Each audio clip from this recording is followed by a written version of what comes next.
Welcome back to Uncinched, where we uncinch what's really going on in the horse industry.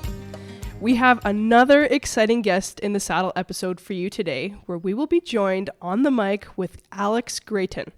Aww. What's it like to work so closely with your wife? What does that partnership look like? Yeah. You know, has it changed over the years, obviously, or especially since you were saying like you're quite different? Yeah. Does that cause any issues? It's changed and evolved a number of times, obviously, like, the natural places for it to evolve with her magazine and with me at Spruce Meadows, that makes sense, I think. But even when we're all, when we're both there, it has evolved a lot as our sort of efforts changed from trying to find ways to make revenue, basically. Like, how is this business going to be a business? Because just riding horses doesn't make you money, as it turns out. And so moving from a client-based operation to a sales-based operation to a boutique client and sales operation to a, all of those little shifts that required changes in our approach too. Like, there were times where we were the barn staff as well as everything else. There were times when I would be teaching like all day, every day. And Holly had to do a lot more of the hands-on with the horses, our horses. Yep. There were times when, and I would say like in almost every iteration, Holly has been in charge of the sort of a lot of the communications and the sort of office work stuff, the finances that way, the bookkeeping, that sort of office management stuff. That's always been more her forte. She's very organized and she's very good at communicating. I'm very good with numbers, but I also really procrastinate doing it in the sense that I like to really have a good handle on it in my mind before I'll sit down and hammer it out. I'll get it done really quickly, but the time it takes to get me to that point is like painful. And so, just like with her magazine, like I'm going to do this. So if we have a conversation like, okay, great, we're going to send an email out to our clients and we're going to talk about how we're going to go to thermal and the plans and the this and that. It's like, that sounds good. I would say that. And then she does a little while later, nothing's happened yet. But so it became very obvious that she needed to be in charge of that. Just as a for instance. And then I think also, Holly rode as an amateur for a really long time. And then she started riding as a professional, what would I say? I don't know, 5 years ago, something like that. And so that obviously was meaningful, especially when I was no longer there when I was at Spruce Meadows, because she had to take over teaching everybody, everyone. And to be clear, like, she was always helpful. Even when she rode as an amateur, it's not like she didn't have good insights for people. She did. It just, the managing lesson times and all of those things. So that was a big evolution too. And so now that I'm back, we're both sort of, we both have little groups of clients that we individually, it's sort of natural. Like, people will be maybe more magnetized one way or the other because we are different people. So we bring something different to the table. And she has a group of people that much prefer her, and likewise for me. And we know that, and that's fine, and that's great. I think with everyone understanding that there will be times when we're at the show and it's going to be it's going to be me or her, and I don't know. One of us will be there. I can't tell you which one. But as far as the sort of daily training stuff, we try our best to make it so that it's, more focused on our particular avenues that way. Gotcha. Yeah. But yeah, I mean, it's an evolution always to think about that. I mean, we think about when we buy horses now. We were just in Europe last week trying to buy horses for our sales group. And it's like, we're trying horses and we have to think, well, I don't like the feeling. But actually, you might really like the feeling. Instead of, I don't like the feeling, we're going to move on. It might be there could be an opportunity here for Holly, or maybe vice versa. Yep. So that's, I think it's a benefit, but we have to stay on top of that because there is no sort of one person at the head of the table, and that's what happens. Mm-hmm. Yeah. Mm-hmm. No, that's awesome. How would you say that you two maintain a cohesive partnership together through the stress, the managing the clients, managing the farm, and everything else? Yeah, travel. Yeah, well, it's hard for sure. I think because you can get wrapped up in the sort of day-to-day, the machinations of what's going on.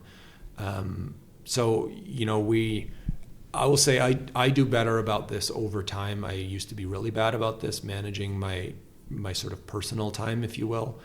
And so we try to make sure that when we leave the barn, if you will, or when our commitments are over, that they're backburnered anyway. It's not like waiting with my phone to answer a client email at 10 o'clock at night, because it does happen. Oh, yeah. I used to do that all the time. Like, I wanted to be reachable. I always wanted to do this, and that was obviously hard. Not me. Yeah.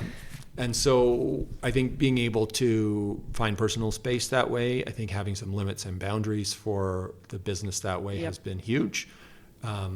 I am a people pleaser by nature, in the sense that I really get uncomfortable when people if I upset them, or they don't like me, or I've said something or whatever. So I'll try really hard to smooth it all over. But that happens at the detriment of our personal relationship.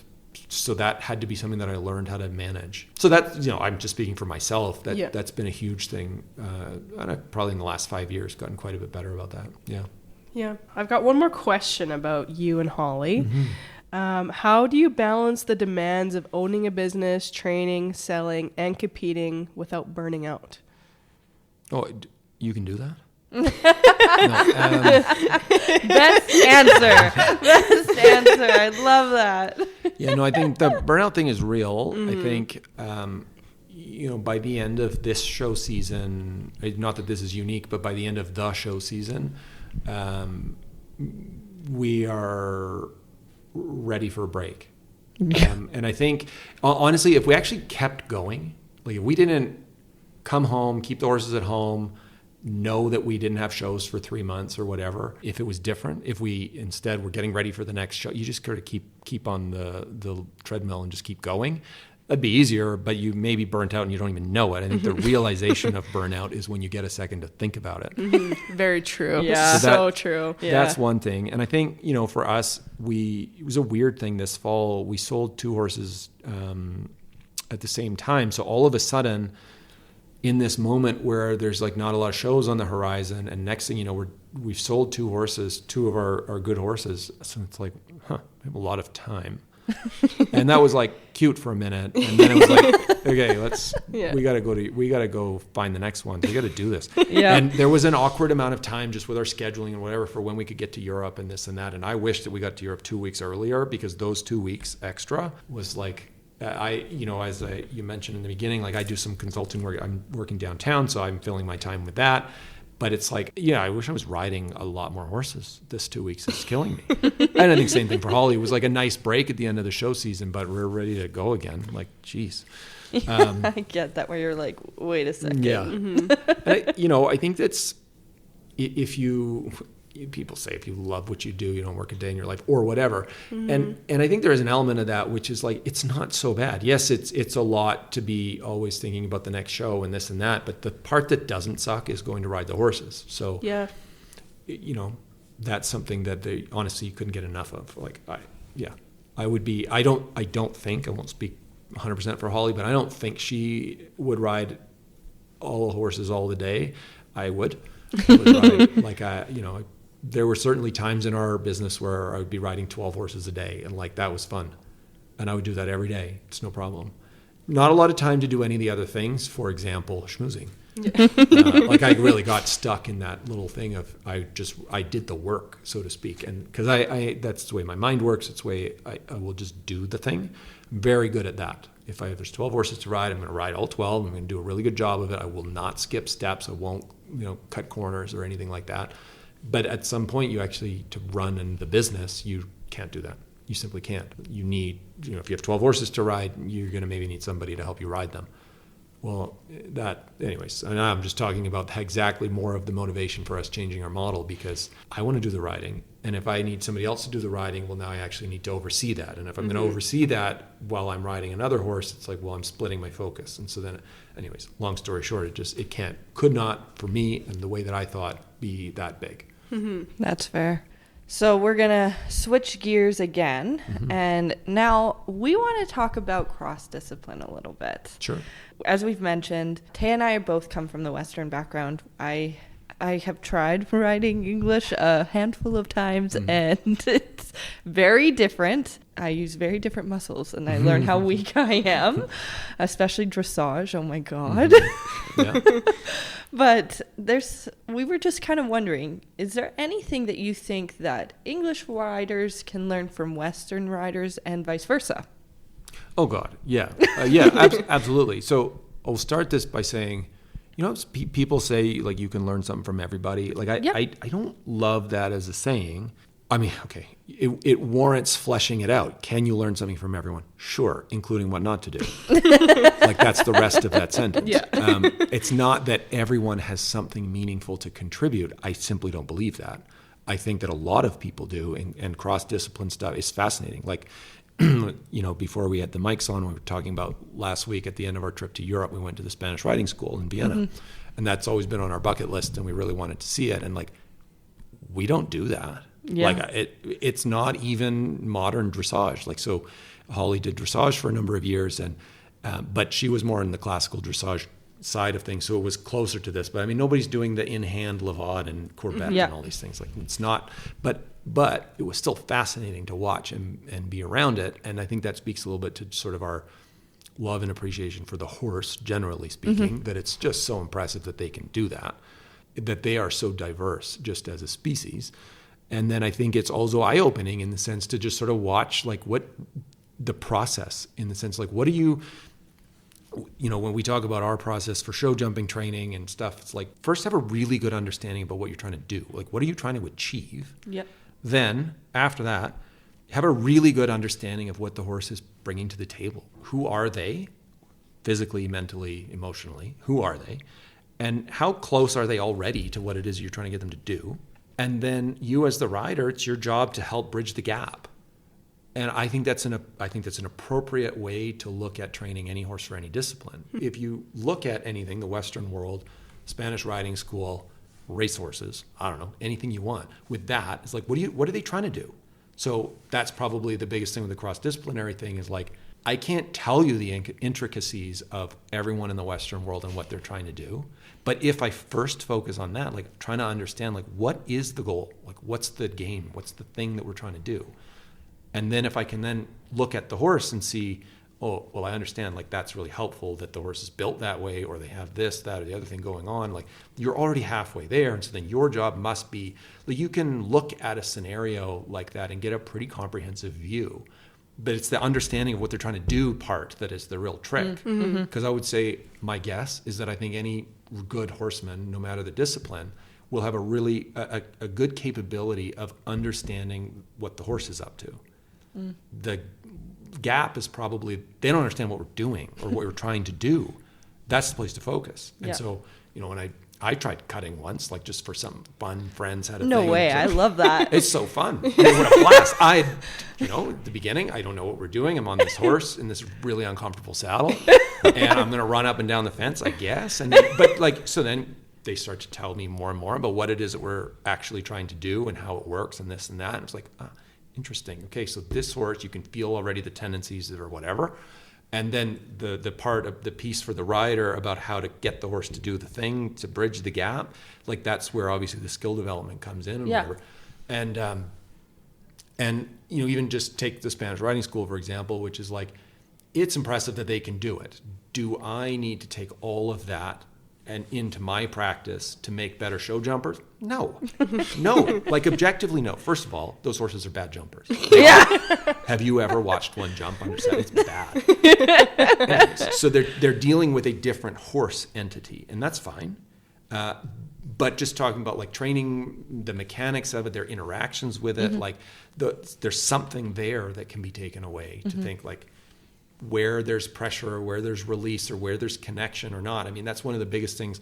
This is such a blanket statement, but one of the biggest differences that we experience, this is sort of our show jumping world experience with Western riders, is that sometimes, especially in our area, people will send their horses, their young horses, to get broke by like cowboys or like Western stuff. And if there's not a thoughtful conversation often in advance about what it is that they're trying to do, or you send it to somebody that doesn't understand show jumping, you get a horse back that knows a lot of tricks, none of which are useful. Yeah, not for you anyways. Yeah. And so we had this experience a couple of years ago, like this horse got sent away for training. I'm trying to be as generic as possible. This horse got sent away for training. Oh no. For a specific purpose, like just something to do. It was a show jumping horse, bred for show jumping. Get sent away for training for that.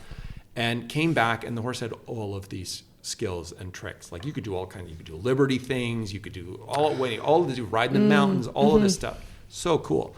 I mean, absolutely no tools for show jumping. Like you could not get on the horse in the barn aisle and walk into the arena, walk around the arena, pick up a trot, hold a contact. No, it had no understanding of contact. It had no understanding of the connection that we need for our sport.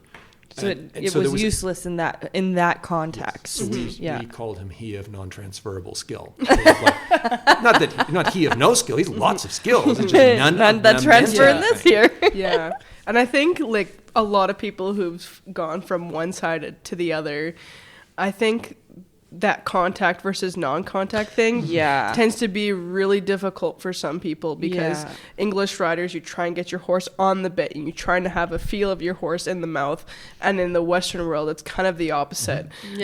So it's funny because you hear about a lot of English people, and I get this quite a bit, where they have a horse who's a little bit unruly and they're like, well, I don't want to get on it, but a cowboy, that's what they do, right? They get on the spicy horses and it's fine.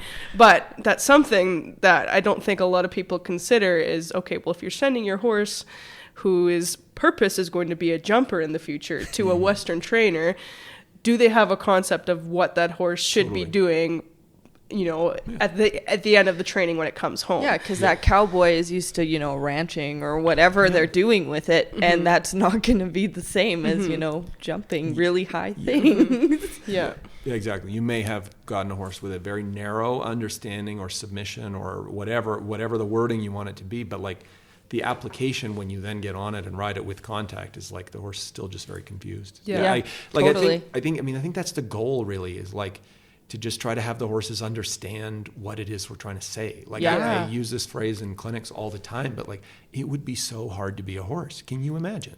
Yeah. I mean, you're a horse. You're new to this alien. world. Somebody's keeping you in a box or whatever, and going to ride you around some dirt arena and point you at things. This is already weird.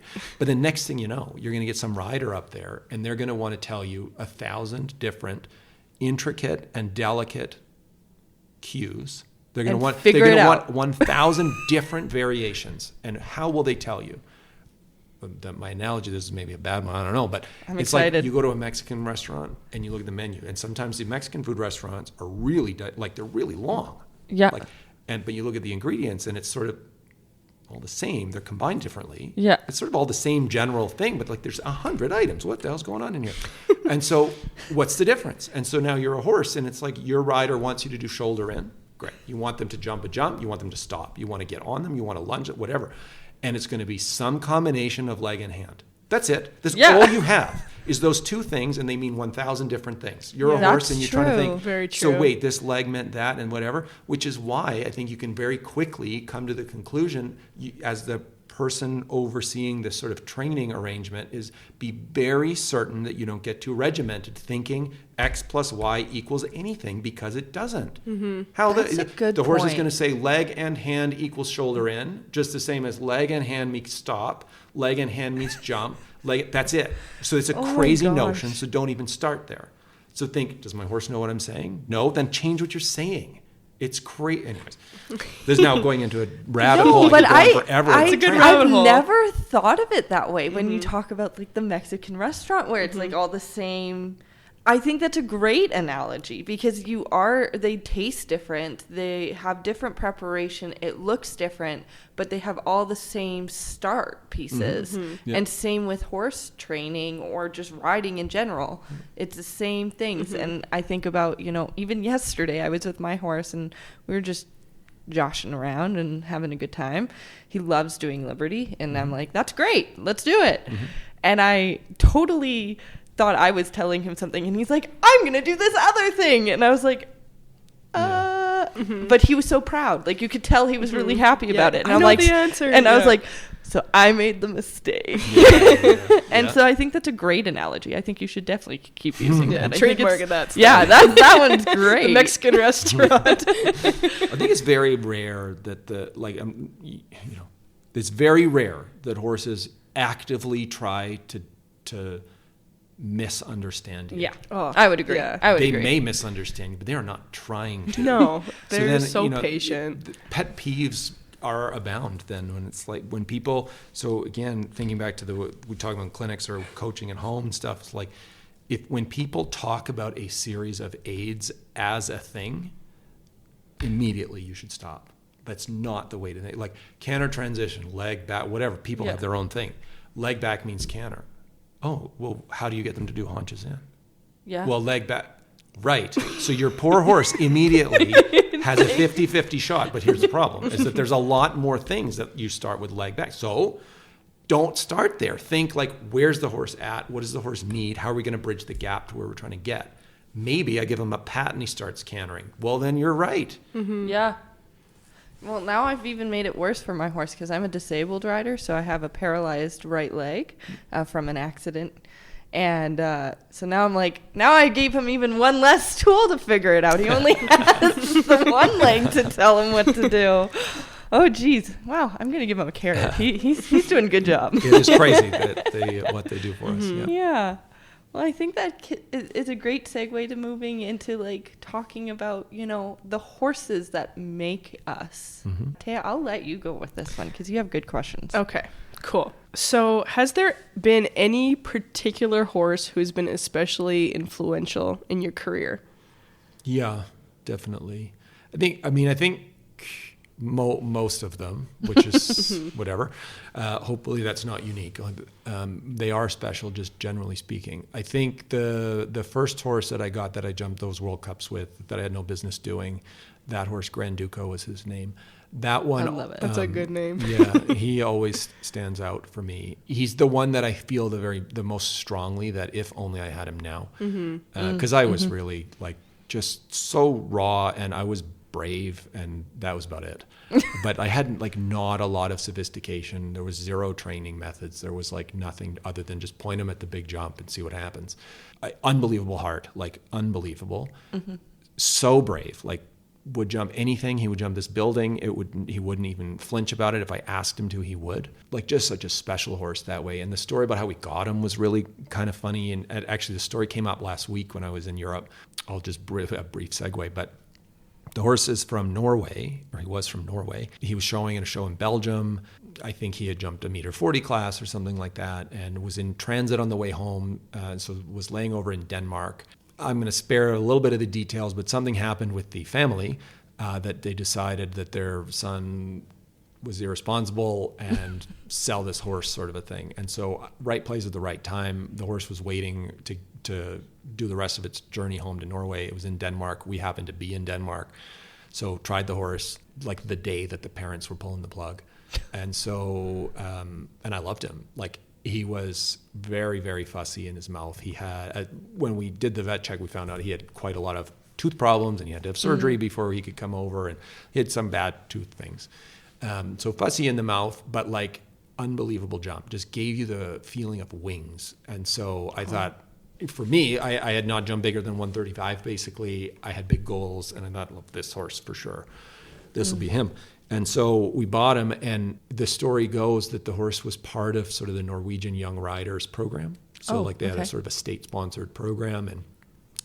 And so when you fast forward, I had done some pretty cool things with this horse. Lots of really big classes in Florida. I jumped clear in the international ring at Spruce Meadows. I qualified for the CP Grand Prix at the Masters, and just this makes me think of what we said many minutes ago. Just I qualified for it and didn't jump it because it wasn't the right thing to do at the time. But I jumped all the big Grand Prix at Spruce Meadows, all of them with that horse. So special. And when the Masters came around, the Norwegian team came. This is 1.5 years, 2 years after I bought the horse, and all these Norwegian guys were watching me warm up. This is where I first met George Morris, because he was helping somebody at the next jump over, and my horse was jumping like that. So the grass ring at Spruce Meadows, where you warm up for the international ring, it's downhill a little bit, it's on the grass. He made explosive efforts, I would say, over every jump. I'm jumping almost top of the standards, 1.60 oxer, and he just was 2 feet over it, just kicking his tail out like it was nothing. A walk in the park, and George walked over and saying, "Who is this? What is this horse all about?" And I was riding with Ian. So Ian and George are talking about this horse and this and that, and all the Norwegian guys come over. They're like, "Who is this I think that's Granduca. They all recognized him from the program.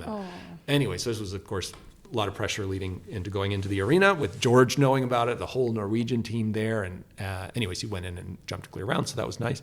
But that horse was just unbelievable, so special that gave me a taste of the top of the sport. I've had a couple of other horses get me close to that, but certainly nothing quite like that. Yeah, so I'll say Granduca. That's my number one. Cool. What have horses in general taught you about patience, trust, or partnership? Oh, so much. I think that they have, I communicate better with horses than people, in spite of the fact that I seem to talk a lot when I talk about horses.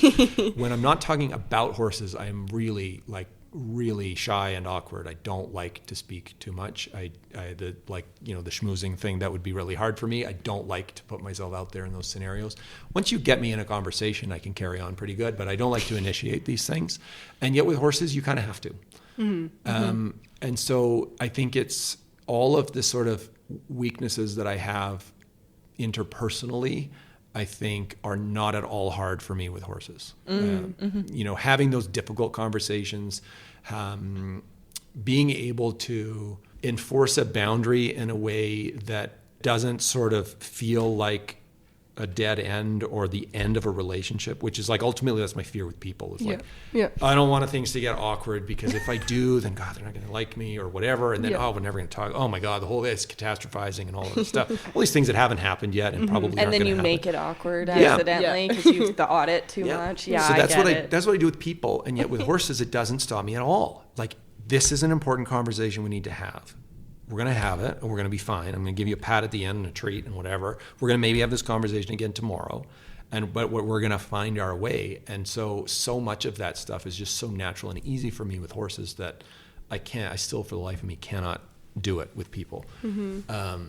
So that's huge. I don't know if that makes me autistic, maybe. I'm not sure. I don't know. We all have a touch of the autism. It's okay. Yeah. So, it's a spectrum. We're okay here. Yeah.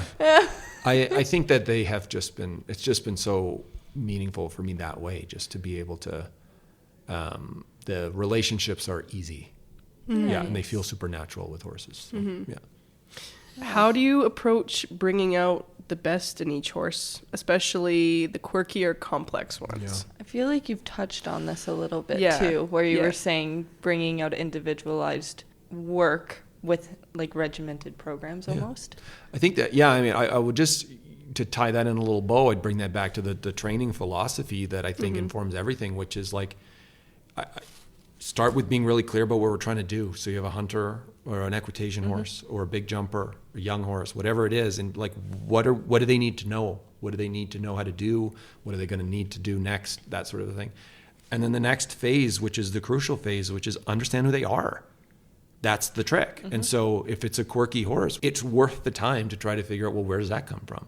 Does that come from past training? Does that come from it's their nature? Does it come from genetics? Is it conformation? Is it saddle fit? I mean, you could go down the road. This is who they are, and why is that? If you have a good understanding of that, well, then it's not that complicated about how you're going to get them to do the thing. So George, again, you'll see why he's so important and meaningful, but he always used to say, it's very, very simple what it is we're doing. It's just not easy. It's not hard what we're trying to get the horses to do. The part that's not easy, understanding who they are, understanding how you're going to convince that horse to participate with you, to do the thing that you want them to do. I mean, it's as simple as that. Understand who they are, teach them. That's it. It's not harder than that. It's not very easy to do. Yeah. I really I'm gonna have to mull over this when we're done with the interview, because there's so many things that I think resonate in my mind as well. Man, this is great. It's really good. It's really, really good. Well, we also do have some kind of audience questions that we asked our audience if anybody had any thoughts that they would like to share. So one of the questions we did receive was asking about how you deal with self-doubt. How do you get over, that fear of, not being good enough? I think this is a good one, because I would say my wife struggles with nerves, like competition ring nerves. And self-doubt that comes with that to a degree that I don't, or in a way that I don't. Like she's oftentimes going into the ring like really, really nervous. And I feel comfortable saying that because she says it in public all the time. She's written articles, and it's like one of the biggest, most important things that she helps our students with is her sort of understanding or relating with that feeling. Because I don't. Do I get nervous? Yes, of course I do. But it's about different things and manifests differently. Like I there's always a bit of an element of imposter syndrome that you always wonder, like, God, should I even be at this show? Like that sort of, and I always say for me, that's fleeting. It's passing. It comes through and it leaves just as fast as it showed up. My doubts are more like, am I going to jump a clear round? Like, is this going to go well? And then I think to myself, well, hang on a minute. You know the process, sort of the cards on the table, if you will, which is that you've done a lot of training at home. That's why you decided to come to this horse show. Or you've done a lot of training at home and it's your first show with this horse, which is like, well, we're here on a fact-finding mission. Like, we're going to find out. And so if right away, if I can start like that, like I have a good understanding of who the horse is at home. I am literally here only to find out who this horse is at the show.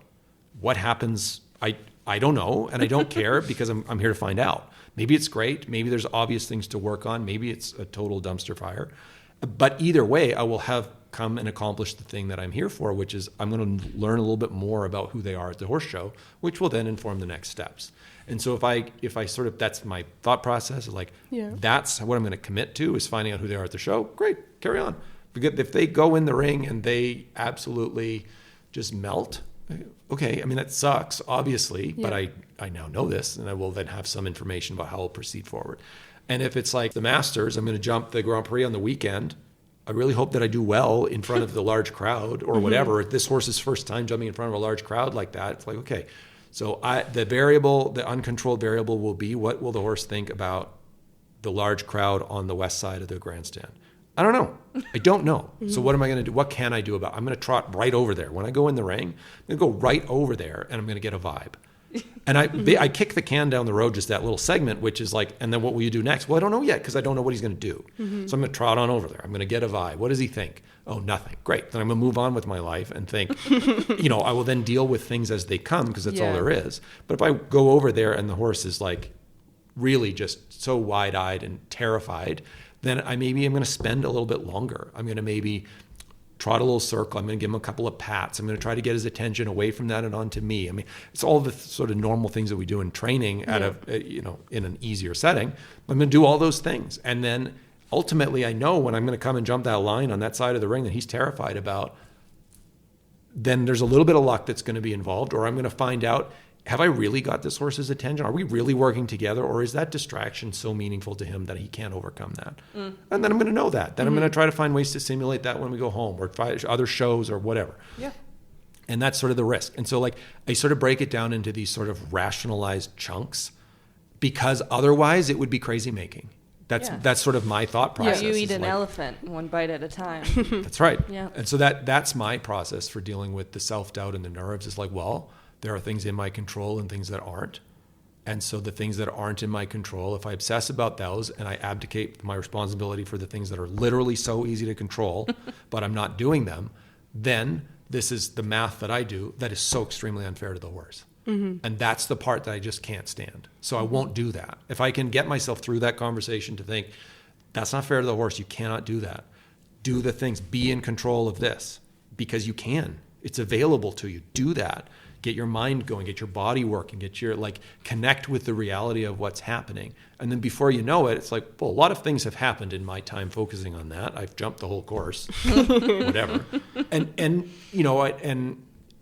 it's maybe easier said than done or whatever, but that's the way my mind works, is it is the only way, because otherwise the crippling fear of the unknown, that would stop you from doing anything anyway. Yeah, exactly. So it's no different than any other circumstance or any other situation in your life.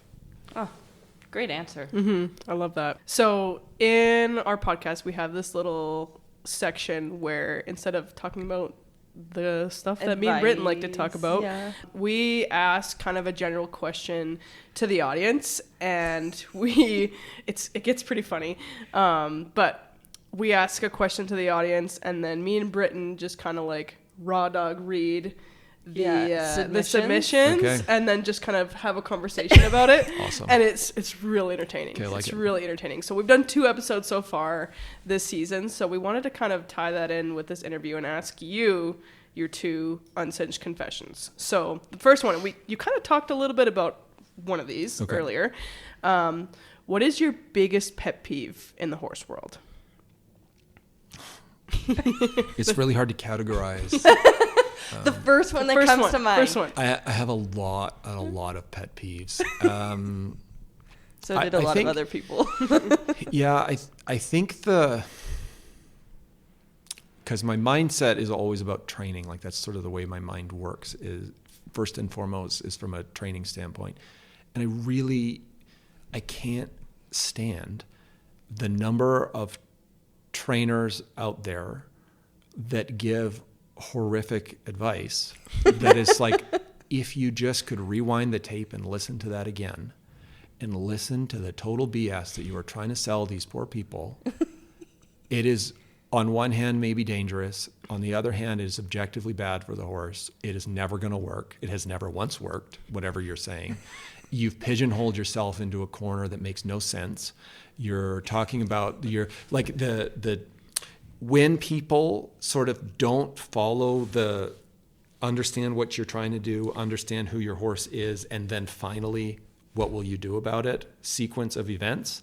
Ultimately, that's where I put that into the box. When you hear trainers at the horse show that are nationally accredited high performance trainers, for example, it doesn't get any higher than that, and they give objectively bad advice that is like those 3 baskets. You are not following this at all. You're saying, rider, do this. Does the horse need it? No, but do it anyway. Is it helpful for what you want to do? No, but do it anyway. Then what's happening? Like, what is happening here? What do you think will happen? Play this out a little bit. Like you can see where this will go. So when you get to the jump, here's a for instance, get to the jump and put your leg on. That's a good idea in some circumstances and not all. But to say that as the routine or the recipe is so stupid. It's just so dumb. What would have happened if you didn't put your leg on at the jump? Would the horse have stopped? Well, you don't know, number 1. Number 2, probably not, because they have self-preservation. You're cantering along, so something's probably going to happen. So then the idea is, the next logical question is, well, if you're going to do that, how do you know when? And if you're going to do it, how do you know how much? And if you're going to do it with that amount, what are you expecting to get out of it? Like, how do you not go through the motions? Like, that's your philosophy, is get to the jump, put your leg on. Is so dumb. So stupid. That's a huge pet peeve. Because to be very clear, there will be, and to be very fair, I feel that strongly about a lot of different things like that. But they're all they all come back to that centralized topic, which is so Why disconnected. Are you doing it? Yeah. You're so disconnected from the horse and what the horse actually needs and what is happening. I think that was great. Okay. The next one that we asked our viewers for our uncinched confessions, we'll ask you is, what is an experience that changed your perception? Experience that changed my perception, like of horses? Or yeah. I mean, you can do general, but... That's a good one. I mean, I think it's sort of a bit of a boilerplatey type answer, which is like they all should change your perception, no matter, every interaction will shift it a little bit. I think in terms of like a really big overarching moment, it's George, like that's the biggest earth-shattering thing when he said nobody cares if you ride well. That's a good one, though. Yeah. I think that's and you've told the story. I think it makes sense why that would be a huge shift in perception.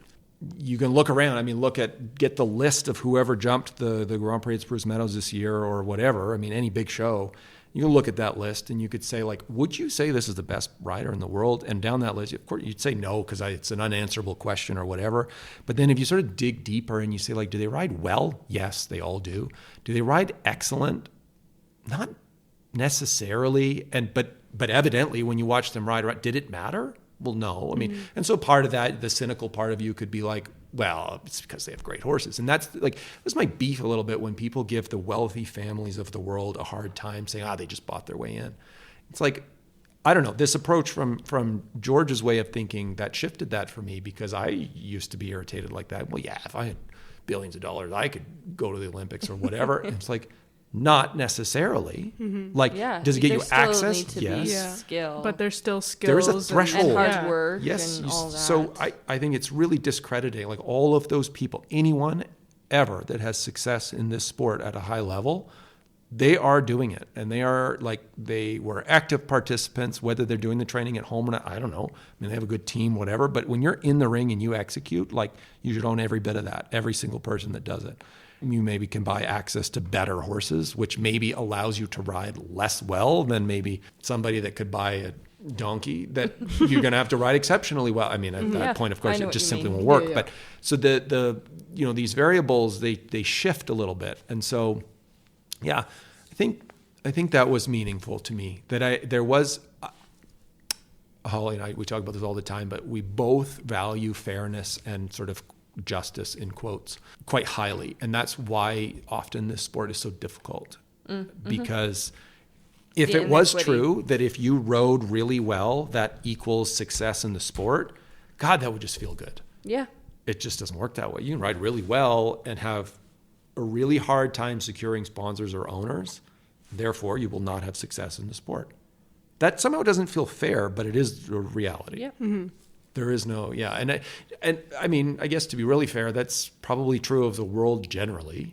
It's not the worldview that I grew up in the sense of, and not just me, but I would say anyone that treated school like that, like grades being the most important thing. That's how I grew up in my family. It was like, I had really good grades. I skipped grades. I graduated university when I was 20.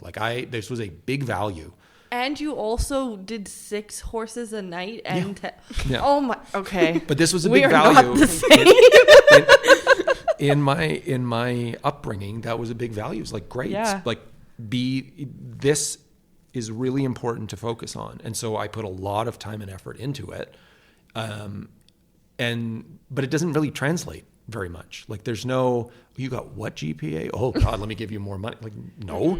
I missed that a little bit about my upbringing, is that part of me wishes that I got worse grades, but got way better about being involved with like clubs at university. That's or fair. Stuff like that. Like that would have been helpful in some vein or some capacity. Yep. And to be fair, it's like, I did engineering at school. I never really wanted to be an engineer, but it was the hardest thing. Yeah. It was the hardest one to do. And so I thought, well, I'll do that. Yeah. Anyways, stupid. I wish I had maybe done business. Not as rigorous academically, but would have opened way more doors to, whatever it is, client relationships, securing investors, this, that, and the other thing. I can't believe you did that all by 20. I'm just like, I'm shocked. University was difficult. So I'm like, how the hell? It wasn't, it wasn't fun. I don't know. Something that we do for all of our guests in the saddle is we like to ask some like non-topic specific questions to everyone that are the same. Sure. So one of the things that we'd love to ask is, what's one piece of advice you'd give your younger self starting out in this industry? Oh, well, I alluded to it earlier, but I would go to Europe earlier, do that.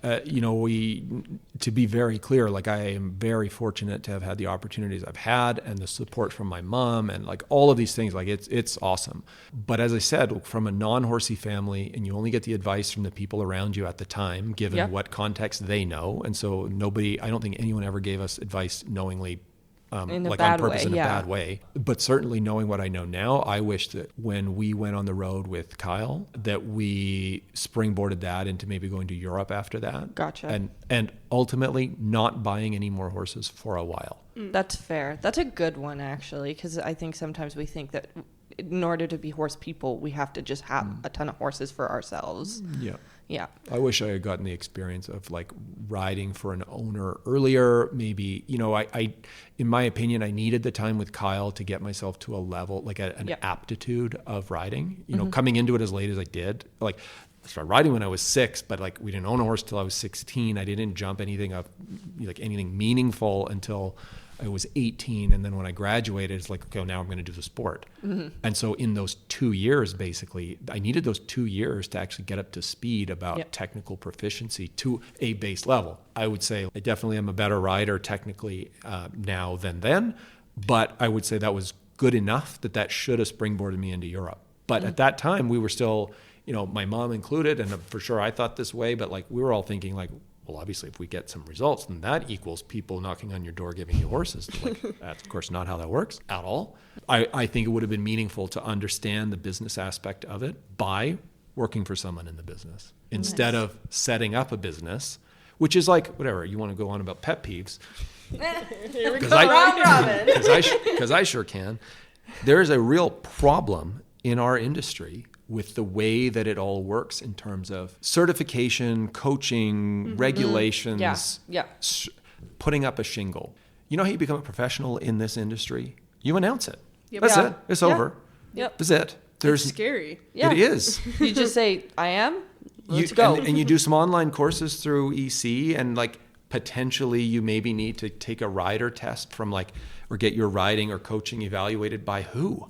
Yeah. Who has deemed those people, anyways, I can really go off about this, but like it gets really complicated when you have combined the living animal of the horse in that rigid, very peculiar system of coaching, which is when you are a coach, so to speak, in this world, my opinion is that you are a horse trainer first and a person coach second. Yep. And our current coaching regulations are not what horse, who cares?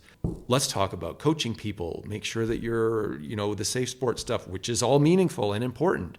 But make sure you have an emergency response plan and your first aid done and this, that. And if you do these things, you're a coach. Yeah. You'd be the world's worst horse trainer and you're still a coach, certified at the same level as me. Yep. I find that offensive. And so then if you're trying to set up a business, you have non-horsey people, and I relate to this because I was a non-horsey family. How do you think my parents looked up who to ride with? Yeah. Certified coach in my area? Whoever's got that's what you're going to do. Course that they took online that, So that's how it works modern day. You're going to Google it. Certified coach for riding in my area, and then whoever has done the best search engine optimization comes up first, that's closest to your venue. You're going to go to them. And who fact checks? Like somebody's going to put on their thing, like I'm a certified coach. I've ridden at the FEI level and this, that, and the other thing. And I have a big business and I own a property. Yeah. Oh God, that sounds great. And now, but if you know anything, you're going to go there and you'll be like, ridden at the FEI level. Right. How did it go? Not well. Did you do it on any other horses than the one that you fell off in all 3 classes? No. But that's not reflected in your website. You own a property. So that means you had some backing to own real estate. Yeah. So you own a farm. So you fell off a bunch in some classes and own a barn. That makes you qualified to teach my kid how to ride? Yeah. That's what's available to people because that's all there is. So I think that this is there are big gaps, there are big problems. And I think it warrants a total overhaul in my opinion. But I think it's really difficult because I think that one of the biggest struggles in my early riding career was getting advice from people that knew what they were how doing. this worked. Yeah. And again, I would argue that not a lot of these people are doing it in a nefarious way. No. They're simply taking advantage of what's available. Nobody, including this person at the search engine optimization, they list their website first or whatever. I mean, there's nothing illegal. There's nothing unsavory about it. There's nothing untrue. They just said they jumped FEI classes, not that they did well. Like nobody's lying, but it's not actually, the metrics don't really matter. Who's the best horse trainer? And then also, have you done first aid? Because that's important. That's what I think it should be. Yep. But how you evaluate somebody's horse training. Yeah. Because God forbid you try to evaluate me and tell me I'm a bad horse trainer, and then you're going to give me a score out of 100. Like that's a crazy notion. I don't think that's, I don't think EC should put themselves out there and do that. But this is why we're at this impasse, which is like, so yeah, where do you go from what here? can we do? And I think that they're really focusing really hard on the liability side of things, which is important, but it's not helping. It is not generating interest in the sport, full stop. I believe that. I also think the venues we have in the city are they're excellent for the sport, but how are you drawing the connection to building the sport? Other than spectating and getting people interested, that's it. Yeah, and there's no oftentimes pathway. spectators aren't even the ones who are riding. They're No. just the ones who are coming and thinking it's cool. Yeah. Yeah. So there's no real pathway. There's like in Europe, there's licensing systems. You want to jump meter 40, you're not allowed to until you have proven proficiency at the level below. You can't jump that until you've proven proficiency at the level below that. Yeah. And there's nothing like that. It's all pay to play over here. So anyway, I can't even remember what the question was, but that got me going. I have the same beef. I You're get not it. alone Oh, in that you're not thought. alone. No. On that note, I'm going to take from that. What's your biggest hope for the next generation of horse people? Yeah, I think the next generation. More proficiency.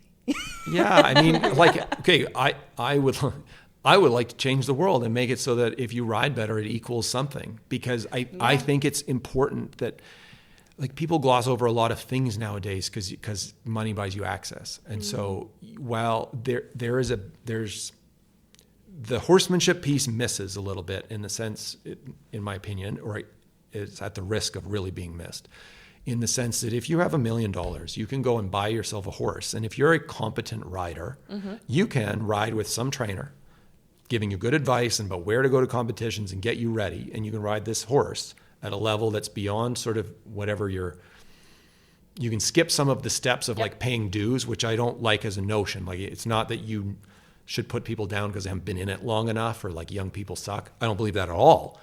But I think you can skip some steps and get yourself access to some big competitions. And then if you continue to have the access or whatever, even you could sell that and take all the money and buy yourself another one or whatever. But you still actually haven't learned how to get a horse to that point. Like, you haven't produced one of those. And so, not that everyone needs to do that, because there's a whole, like, it's a comprehensive industry. Like, it needs everybody. We need, beginners. If I'm going to be a person that develops horses to sell them, I need to sell them to people that can't do that. Yeah. Otherwise, they would go do it. So, like, by definition, the market requires all the types of people. But I hope that the next generation or the new people or whatever at least understand and appreciate the component that goes into developing the horses and keeping them sound enough, educating them, making them into the thing that they can then go and do the sport with. Like, the distinction is, like, there's a gap that's growing in the sense that to participate in the sport at all is a totally different pathway than the people that produce the horses for the sport. That's tricky to me. The gap is growing wider and wider in the sense that, like, there are all these stories. What is it, Snowman, the horse that the Yes. $80? Yeah. Yes, we talked about him. Yeah. So that's like not a reality anymore. It's just not. It just isn't. You can't. Honestly, and that's for all kinds of reasons. And it's not just because the economics won't work in the sense that somebody will have bought the horse already and scooped it up, because it's hard to hide a good horse anymore with social media. But it's also going to be the sport itself. It's way too technical. Even just 30 years ago, so when I went to Spurs Meadows, watched the Big Ben era, just as a for instance, like, the courses then are not like what they are now at all. Spurs Meadows is still sort of one of the antiquated, it's a bit rough, but it's one of the, there is nostalgic courses, I will say. So there's really big material, like wide rails, lots of fill. They're imposing looking fences. It takes a ton of bravery. You can hit those jumps though, and they won't fall down sometimes. Whereas the more, like, otherwise, the modern show jumping is you can't breathe on them. Like, no touches, zero. They will fall down. The material is too light and delicate. And so Spurs Meadows is they're heading in that direction, bridging the gap. They have that same stuff plus some delicate material. But nowadays, the technical aspects of the courses, like the rideability is so much more. I can remember watching some courses that Big Ben did, and it's like he really had hard rubs on many of the jumps, which is fine. I mean, it is what the sport was. But not only that, the time allowed was really generous, so you could have a year to get around the course. And you also had 30 strides before the next jump. Yeah. So, like, it's just a bravery test. Yeah. I am exaggerating. We know. But it has now evolved to the point that, like, your ability to navigate a course, it's like, are you going to do 5 or 6 strides on this line? Yeah. And are you going to do that knowing your horse and its particular strengths? Because it's 5 or 6 into a triple combination. Oh, yeah, it's connected to the next thing. It's connected to the water jump, and then it's the wall. And it's like, they're all connected now. And not only that, you have to do it in a time allowed that is, like, ungodly. It's 400 meters a minute. So do all of these really technical things faster than anyone ever has before, and you can't touch a single jump. Yeah. So no more can you have the $80 champion. Yeah. Who may have been like an athletic, scopy, brave thing, but is so far behind the 8 ball in rideability. And that's why the young horse development is so crucial now. Because you can't start to teach them how to, we're just all the way back to the beginning, about how to ride with contact. Why do we ride with contact? It's not because we like to lean on them. It's not because we're going to hoist them off the jumps. It's because there's simply no time to not be in an active conversation. Yeah. And if you like land and can like intuitively say, we're going to maybe go over there, it's like moments past. I mean, if you've watched, there's some clips online of people that do the bridle-less jumping. I was just going to actually mention that. So it's impressive. Like, this is impressive. Absolutely. Yeah. They will always and forever be beaten in the current sport. Yeah. They will never go faster than somebody with reins. Yeah. I'm not saying there's no virtue in it. It's awesome. But the sort of, you don't have the, what do you call it? It's like the really high fidelity communication with the horse anymore. So you're missing something. Equally as much, there's also videos of these people riding bridleless in the show, jumping big jumps. And because they don't have that fine-tuning control, they crash a lot. They maybe sometimes don't share those on social media. But it's like, okay, why did you get into bridleless jumping? To be nicer to the horse. Okay, well, the crashing, because you don't have any control. You telling me that's nice? I don't know. So anyways, I'm just saying there's like layers to all of this that are worth considering, It's which an is, onion. I think it's you an got onion. to, you like, the bridleless jumping, there is a virtue, and it is absolutely impressive. I don't think it's the nicest thing for a horse if you're going to do the sport of show jumping. Yep. It's not the nicest way to do it. Yep. That's not a free rein to say that anyone with reins is nicer than that. No.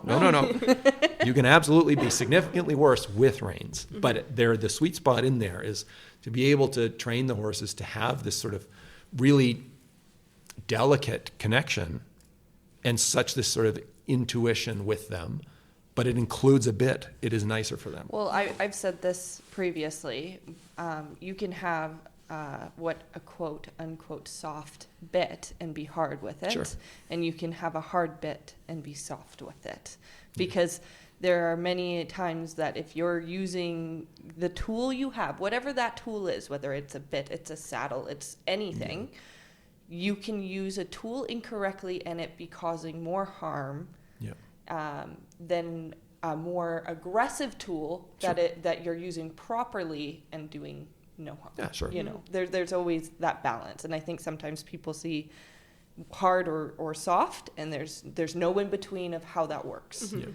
That's definitely a hot topic on social media. I mean, just a couple of weeks ago, somebody shared a picture. They'd won a class in Las Vegas at a show, and it was a hackamore combination. So it was a hackamore and a snaffle. And then everyone's just ripping her apart in the comments about this harsh setup and this and that.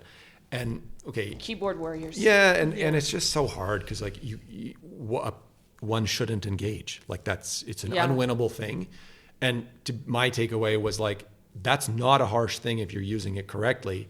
The positioning is harsh. It's way too low in the nose. I don't like that. Yeah. If it was higher, but like the action of it is not horrendous, but the positioning is actually where I think people should focus on. Yeah. Anyways, but like, it's the nuance is kind of lost anymore. Yeah, I would agree. And just in general, not just with horses. Yeah. All right.